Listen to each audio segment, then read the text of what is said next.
ஐயனார் துணையில அடுத்து என்ன நடக்க போகுதுன்னு வாங்க பார்க்கலாம். காயத்ரி சோழனை தேடி சோழன் வீட்டுக்கே வந்துடுறாங்க. காயத்ரியை பார்த்ததும் ரொம்பவே டென்ஷன் ஆகி, இப்போ எதுக்கு நீ வீட்டுக்கு வந்த அப்படின்னு சொல்லி கோவமா கேட்குறாரு. ஏன் சோழன் இப்படி கோவமா பேசுறீங்க? இவ்வளோ நாளாக என்கிட்ட நல்லா தானே பேசிக்கிட்டு இருந்தீங்க. இப்போ என்னடானா ஃபோன்லேயும் ஃபோன் பண்ணாலும் எடுக்க மாட்டேங்கிறீங்க, சுவிட்ச் ஆஃப் பண்ணி வச்சுறீங்க. நேரில் வந்தால் ஏன் வந்தேன்னு கேட்குறீங்க. என்னாச்சு சோழன், நல்லா தானே பேசுனீங்க என்னட்ட அப்படின்னு கேட்குறாங்க. இங்கே பாரு காயத்ரி, ஒரு தடவை சொன்னால் புரியாதா உனக்கு? ஓயாமல் என்னைய சொல்ல சொல்றியா அப்படின்னவும், என்ன சோழன் இப்படி பேசுகிறீங்க அப்படின்னு கேட்குறாங்க. இங்கே பாரு, நீ நினைக்கிற மாதிரி நான் உன்கிட்ட அந்த மாதிரிலாம் பழகலை. நீ ஏதாவது மனசில் கற்பனையை வளர்த்து வச்சுக்கிட்டு இங்கே என்னை டார்ச்சர் பண்ணிக்கிட்டு இருக்காத. நான் உன்னிட்ட நான் ஃப்ரெண்ட்லியாக தான் பழகுனேன். அது ஏன் உனக்கு புரிய மாட்டேங்குது அப்படின்னு சொல்லவும், ஃப்ரெண்ட்லியாக மாதிரியா நீங்கள் பழகுனீங்க? எப்படியெல்லாம் என்கிட்ட ஃபோனில் காயின்னு பேசுனீங்க, உன்னை எனக்கு ரொம்ப பிடிச்சிருக்கு அப்படி இப்படின்லாம் பேசுனீங்க. இப்போ என்னடானா நான் ஃப்ரெண்ட்லியாக தான் பழகணும்னு சொல்கிறீங்க. எப்படி என்னை இதை நம்ப சொல்கிறீங்க அப்படின்னு சொல்லிட்டு காயத்ரியும் கோவமாக பேசுகிறாங்க. இதெல்லாம் பார்த்துக்கிட்டு இருந்த சேரன் சோழன் பக்கத்தில் வர்றாரு. என்னடா நடக்குது, இந்த பொண்ணு யாருடா அப்படின்னு சொல்லி கேட்கவும், அப்போதான் பல்லவன் சொல்கிறாரு, அண்ணா காயத்ரின்ற ஒரு பொண்ணுகிட்ட கடலை போட்டுக்கிட்டு இருக்குன்னு சொன்னோம்ல, அந்த பொண்ணு இதுதான் அப்படின்னு சொல்லவும், அதை பார்த்துட்டு பல்லவன் மேலே கோவப்படுறாரு சோழன்.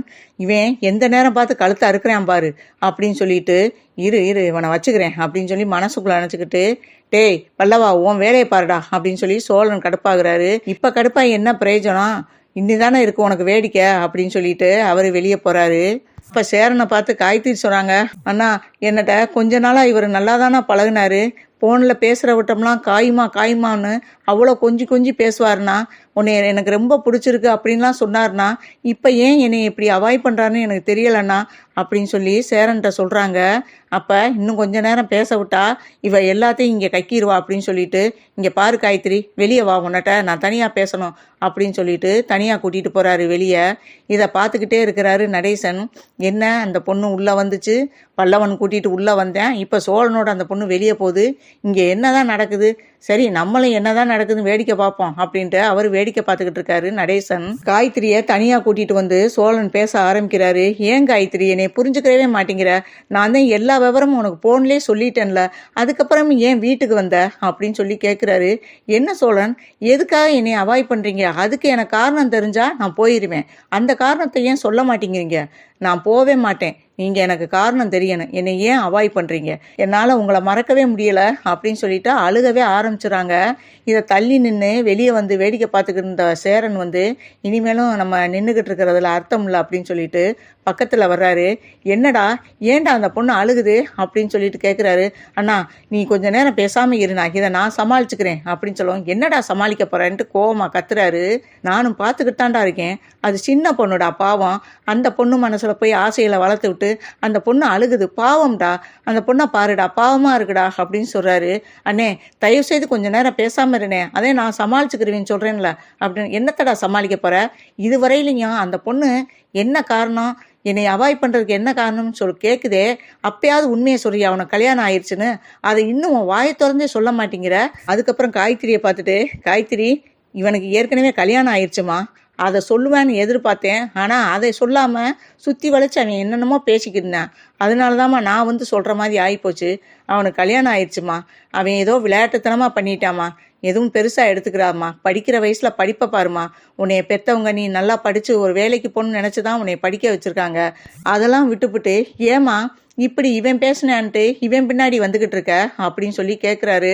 அண்ணா இவருக்கு கல்யாணம் ஆச்சுன்னு எனக்கு தெரியவே தெரியாதுண்ணா, இவரும் கல்யாணம் ஆன மாதிரியே என்னட்ட நடந்துக்கலண்ணா, அந்த மாதிரி தானே என்னட்ட பேசினாரு, இப்போ நீங்கள் கல்யாணம் ஆயிடுச்சுன்னு சொல்கிறீங்க, எனக்கு தலையே வெடிச்சிரும் போல இருக்குன்ட்டு மறுபடியும் அழுக ஆரம்பிக்கிறாங்க காயத்ரி. அதுக்கு சேரன் சொல்கிறாரு, அம்மா இனி அழுதி ஆர்ப்பாட்டம் பண்ணுறதுனால உனக்கு இவனால் எந்த பிரயோஜனமும் ஆக போகிறதில்ல, ஏன்னா ஏற்கனவே அவனுக்கு கல்யாணம் ஆனவன், அதனால் அவனால் இனிமேல் எதுவும் பண்ண முடியாது, ஏதோ விளையாட்டுத்தனமாக பண்ணிட்டான், தயவுசெய்து இதை மறந்துட்டு நீ வீட்டுக்கு போமா அப்படிங்கிறாரு. அந்த பொண்ணு அழுதுகிட்டே காயத்ரி அந்த இடத்த விட்டு போகிறாங்க. ஆனால் அதுக்கப்புறமும் சேரனுக்கு மனசு கேட்கல. சோழனை பார்த்து கேட்குறாரு, ஏண்டா அந்த பொண்ணு ஏதாவது மனசு உடஞ்சி ஏதாவது மருந்து மாயத்தை குடிச்சிருச்சுன்னா என்னடா பண்ணுவ? ஏன்னா அந்த பொண்ணு சின்ன பொண்ணாக இருக்குடா, பாவம்டா, அந்த பொண்ணை பார்க்கையிலே பாவமாக இருக்குடா, ஏண்டா இப்படி பண்ண, ஏண்டா உன் புத்தி இப்படி போகுது, எதில் விளையாடுறோம்னே தெரியாதாடா உனக்கு? நிலாவை வெறுப்பேற்றணுன்றதுக்காக அந்த பொண்ணுகிட்ட இப்படி போய் பழகி அந்த பொண்ணை மனசை கெடுத்தே வச்சிருக்கியடா, பாவி அப்படின்னு சொல்லிட்டு, ஐயோ அந்த பொண்ணை வேற ஒரு ஆளாக போகுதே, அழுதுகிட்டே போச்சு, என்னாச்சுன்னு தெரியல, நான் வீட்டில் கொண்டு போய் கூட விட்டுட்டு வந்துடுறேன்ட்டு வேகமாக வந்து காயத்ரியை தேடி ஓடியாராரு. அப்போ அந்த பொண்ணு அழுதுகிட்டே போய்கிட்டு இருக்காங்க. வேகமாக வந்து காயத்ரி நில்லுமா அப்படின்னு சொல்லிட்டு பக்கத்தில் வராரு. என்னண்ணா அப்படின்னு கேட்குறாங்க. வாமா உன் வீடு எங்கே இருக்குது, நான் கொண்டு போய் ட்ராப் பண்ணுறேன் அப்படிங்கிறாப்புல. இல்லைண்ணா நானே போய்க்கிறேன்ட்டு மறுபடியும் ஏன்னா சோழன் என்னை ஏன்னா வேணாம்னு சொன்னார் அப்படின்ட்டு மறுபடியும் தேமி தேமி அழுகுறாங்க. என்னம்மா நீயும் புரியாமல் மறுபடியும் பேசுகிற, அவனுக்கு கல்யாணம் ஆயிடுச்சுன்னு சொல்கிறேன், அதுக்கப்புறமும் அவர் ஏன் என்னோட பேச மாட்டேங்கிறாரு, மறுபடியும் முதல்ல இருந்து ஆரம்பிக்கிற.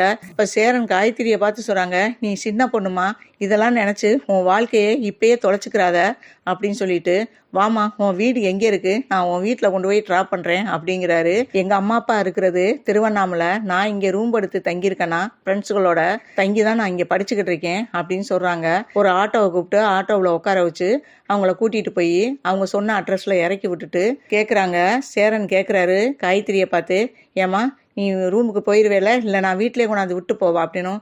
இல்லைண்ணா நான் போயிடுவேண்ணா அப்படின்னு சொல்லிட்டு மறுபடியும் அவங்க அழுக ஆரம்பிக்கிறாங்க. இங்கே பாரு காயத்ரி, இப்படி சொல்கிறேன்னு தப்பாக எடுக்காத, இங்கே இருந்தேனா உனக்கு இன்னும் அவன் நினச்சிக்கிட்டு தான் கொஞ்சம் நாளைக்கு இருக்கிற மாதிரி வரும், அதனால் ஒரு வாரத்துக்கு நீ லீவ் போட்டு கூட நீ உங்கள் ஊருக்கு போய் நீ உங்கள் அம்மா அப்பாட்ட தங்கி இருந்துட்டு அப்புறம் கூட வரலாம்ல அப்படிங்கிறாப்புல. இல்லைண்ணா இப்போ நான் ஊருக்கு போனால் எங்கள் அப்பா அம்மா என்ன ஏதுன்னு கேள்வி கேட்க ஆரம்பிச்சிருவாங்க, அதனால இப்போ நான் போக முடியாது அப்படின்னு சொல்கிறாங்க. அப்போ தான் அவருக்கு ஞாபகம் வருது சேரனுக்கு. ஏன் காயத்ரி உங்கள் அப்பா அம்மா திருவண்ணாமலையில இருக்காங்க அப்படின்னு கேட்குறாங்க. ஆமாண்ணா அப்படின்னு சொல்கிறாப்புல. இப்போ நீ என் தம்பி சோழனை விரும்பினிய, அவன் ஒய்ப்பு கூட திருவண்ணாமலை தான், அவங்க அம்மா அப்பாவும் திருவண்ணாமலையில் தான் இருக்காங்க, அதனால தான் நான் கேட்டேன் அப்படிங்கிறாப்புல. என்னது சோழனுடைய ஒய்ப்பும் திருவண்ணாமலையா அப்படிங்கிறாங்க. ஆமாம், அவங்க அப்பா பெரிய பிஸ்னஸ்மேன், உங்கள் அப்பா என்ன பண்ணிக்கிட்டு இருக்காரு அப்படின்னு கேட்குறாப்புல. எங்கள் அப்பாவும் ஒரு பிஸ்னஸ்மேன் தான், எங்கள் அப்பா என் மேலே உயிராக இருப்பார் அப்படின்னு சொல்லிட்டு இந்த விஷயம்லாம் தெரிஞ்சா சோழனை உண்டுலேன்னு பண்ணிடுவார் அப்படின்னு சொல்கிறாங்க. என்னம்மா சொல்கிற காயத்ரி, அப்படி ஒன்றும் அங்கே போய் நீ சொல்லிக்கிள்ளி சோழனுக்கு ஏதாவது பிரச்சனையை உண்டு பண்ணிடாதம்மா, உன்னை கையெடுத்து கும்பிட்றேன் அப்படிங்கிறாப்புல. ஆமாம் உங்கள் அப்பா பேர் என்ன அப்படிங்கிறாப்புல. எங்கள் அப்பா பேர் மனோகர் அப்படிங்கிறாப்புல. என்னது மனோகரனா அப்படின்னு சொல்லிட்டு ஷாக் ஆகுறாரு. எங்கள் அப்பா என் மேலே உயிரே வச்சிருக்காரு, எங்கள் அப்பா மேலே நான் உயிரையே வச்சிருக்கேன், நான் என்ன கேட்டாலும் எங்கள் அப்பா எனக்கு உடனே வாங்கி கொடுத்துருவாரு, நான் அழுததை இதுவரையிலையும் அவர் பார்த்ததில்ல, என்னைய அந்த அளவுக்கு பார்த்து பார்த்து கவனிப்பார், நான் அவருக்கு செல்ல பிள்ளை. எங்கள் அம்மா கூட எங்கள் அப்பாவை சத்தம் போடுவாங்க, பொம்பளை பிள்ளைக்கு இப்படி பாசத்தை காட்டி வளர்க்காதீங்க, நாளைக்கு இன்னொருத்தையும் வீட்டுக்கு போகிற பிள்ளை, நாளைக்கு எப்படி இந்த பிள்ளைய பிரிஞ்சிருப்பீங்கன்னு கேட்பாங்க. செல்லம்மா கண்டிப்பாங்க எங்கள் அம்மா, இன்னொருத்தையும் வீட்டுக்கு போனாலும் இது என் செல்ல பிள்ளை தான் அப்படின்ட்டு எங்கள் அப்பா என்னைய ரொம்ப செல்லமாகவே பார்த்துக்கிருவாரு. இங்கே பாருங்கண்ணா, எங்கள் அப்பாவோட தான் நான் அதிகமாக செல்ஃபி எடுத்திருக்கேன் அப்படின்னு சொல்லிட்டு மனோகரன் தோளில் சாஞ்ச மேனிக்கு பக்கத்தில் காய்கறி நிற்கிறாங்க. அந்த போட்டோவை பார்த்து ரொம்பவே அதிர்ச்சி ஆகுறாரு சேரன்.